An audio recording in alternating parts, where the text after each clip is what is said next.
À chaque crise politique, des voix dites divines surgissent pour annoncer la chute ou la victoire d'un régime.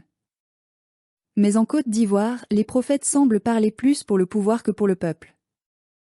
La religion, devenue instrument de domination, a-t-elle encore un rôle à jouer dans la libération du pays? Ou faut-il enfin comprendre que le salut de la Côte d'Ivoire ne viendra pas du ciel, mais de ses enfants? Il fut un temps où les voix des hommes de Dieu résonnaient comme des lueurs d'espérance dans nos ténèbres.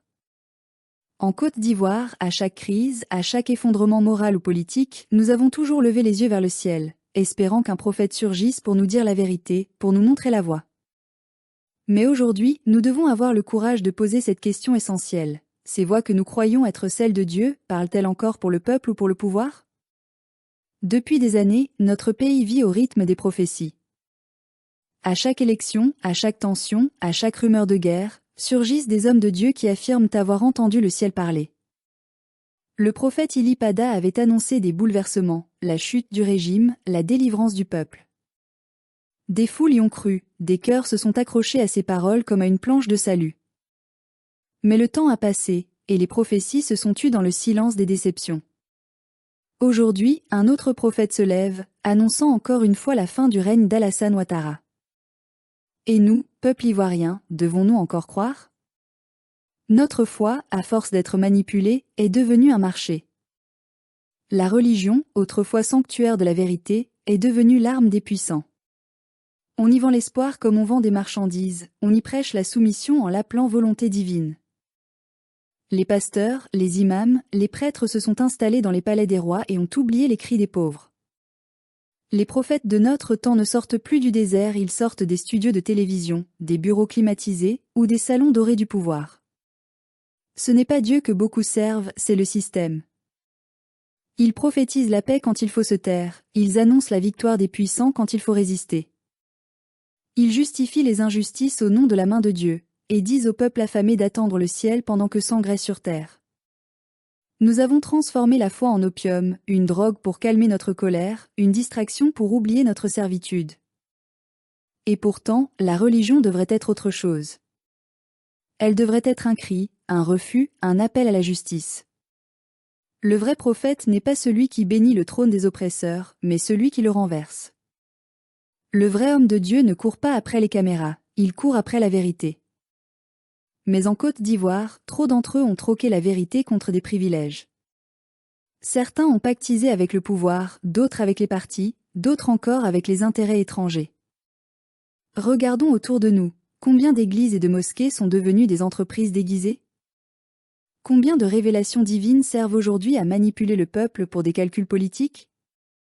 Nous voyons des prophètes qui annoncent la victoire d'un candidat en échange de financement, des hommes de Dieu qui prient pour la prospérité d'un régime corrompu tout en fermant les yeux sur les morts, les injustices, les humiliations. Nous ne devons plus confondre la foi et la crédulité. La foi élève, mais la crédulité enchaîne. La foi libère, mais la crédulité livre nos âmes à ceux qui veulent les exploiter. Et c'est bien là que le bâtiment blesse. Nos dirigeants ont compris qu'un peuple qui attend tout du ciel n'ira jamais chercher sa liberté sur terre. Alors, ils entretiennent cette dépendance, ils financent certains temples, ils honorent certains prophètes, ils achètent des prières comme on achète des consciences. Le président Alassane Ouattara, comme bien d'autres avant lui, a su utiliser cette arme.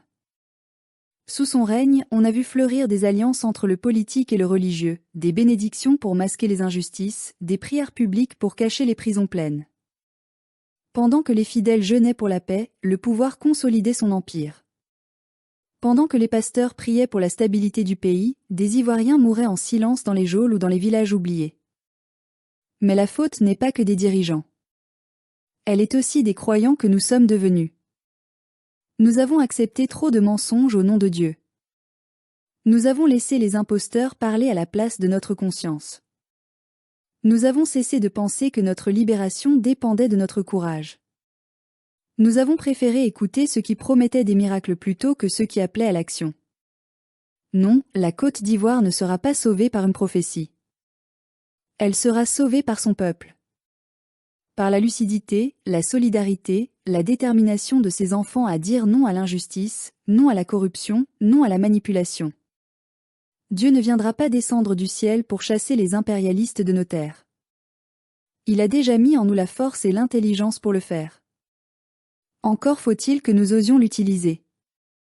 Nous avons vu les prophètes bénir les armes des rebelles, puis bénir celles du pouvoir. Nous les avons entendus prêcher la paix dans les pays en guerre, mais se taire quand les innocents tombaient.